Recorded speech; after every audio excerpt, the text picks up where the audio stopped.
Hey there, SugarKane. So yeah, after around 70 to 80% throttle, you start seeing vibrations. They're very high kV motors, 6,000 kVs. Yeah, I don't know about very high, but they're pretty high. But it's a micro. So I would look at the Bardwell video I referenced below. Try to figure out which motor is causing that vibration. It's either a prop or a motor. Um, Best advice is try to address it at the source. If you're striking out with that, you can apply more filtering to this, but just looking at the filtering or at the traces here, so it's on the pitch of the yaw, and all the vibration is down pretty low on the spectrum. So I'm looking at this, there's some very high here on 6,000 or 600 hertz, but most is down here below 100, below 90. It's probably within the, it's hard to tell, but the easiest, what I do to look at that is just to go in here and just do kind of a measuring point between the two. So I can zoom in here a little bit, just do a marked point from one to another.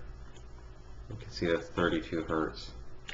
So you're getting very low frequency vibrations. Make sure you don't have standoffs that are broke, things of that nature. From there, you can try soft mounting your flight controller or motors.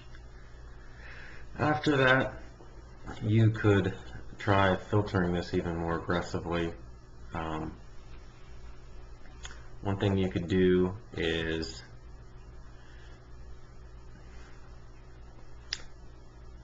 change your filter type to biquad, and or turn on the hardware filter to 188 hertz, and then just keep stepping it down. These are reluctant suggestions. I would really try to find it at the source and address it there, but that could be, you know, the next thing you look at if you're striking out there. Yeah, I think that's it.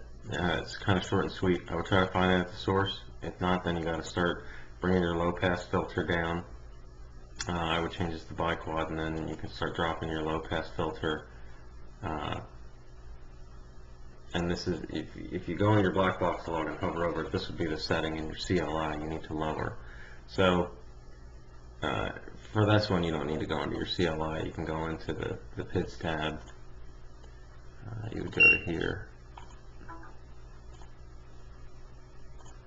PID tuning, and then the filter settings, and then it's right here. Now don't get this confused with the biquad, because this is the D term, low pass. You have to set that in your CLI. That's kind of what I was referring to there.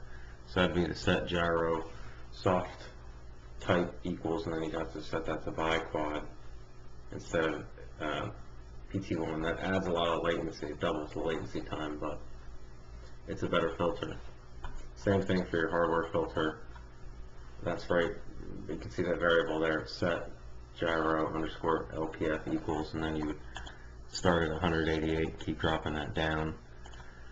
It's unfortunate, you know, because the rest of your traces look pretty good. So again, I would try to find the mechanical issue and address it there, and then only start noodling with soft filter stuff as a last resort, because it adds latency, and it's going to add latency for your whole flight. So the rest of this isn't too bad. Oh, the other thing you want to do, all the noise traces we're looking at here, this is after all the soft filtering. So there's two things you can look at debug mode.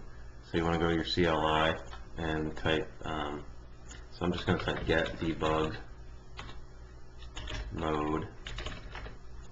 You can set this to, and instead of doing get debug mode, you would type set debug underscore mode equals to The first one would be gyro, and that will show you when you do a trace then, or a new black box, it will show you the vibrations on the gyro prior to any filtering, soft filtering.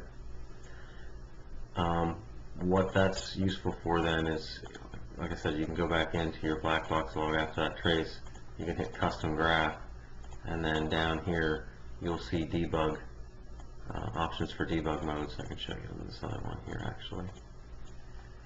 So this is another graph here, and you can see I can go in, hit add custom, go down to this drop down here, and then I can select this debug gyro, hit save, and that will bring up the different axes. So it's the roll, pitch, and yaw. It's the X, Y, and Z. And then you can look at the noise prior to any soft filtering. Use that to set your low pass filters. After you got that tuned, your low pass filters tuned, then you can go in and set this debug mode to notch, and that will give you a trace. These debug traces will then change to be notch, and then that will allow you to set your notch filters. Now for you have the one notch filter, or notch filter 1 turned off and notch filter 2 on. Those are typically for setting static notch filters. Now that we have a dynamic notch filter, it kind of goes by the wayside unless you need to set your static notch filters. So those are just two additional ways of looking at gyro noise in the traces. So I would set those. I usually run mine as gyro raw, just to see, or as gyro, so I can see the raw noise on the gyro before any filtering. Alright, well thanks. I hope this helps, and reach out if you have any other questions, comments, whatnot. See ya.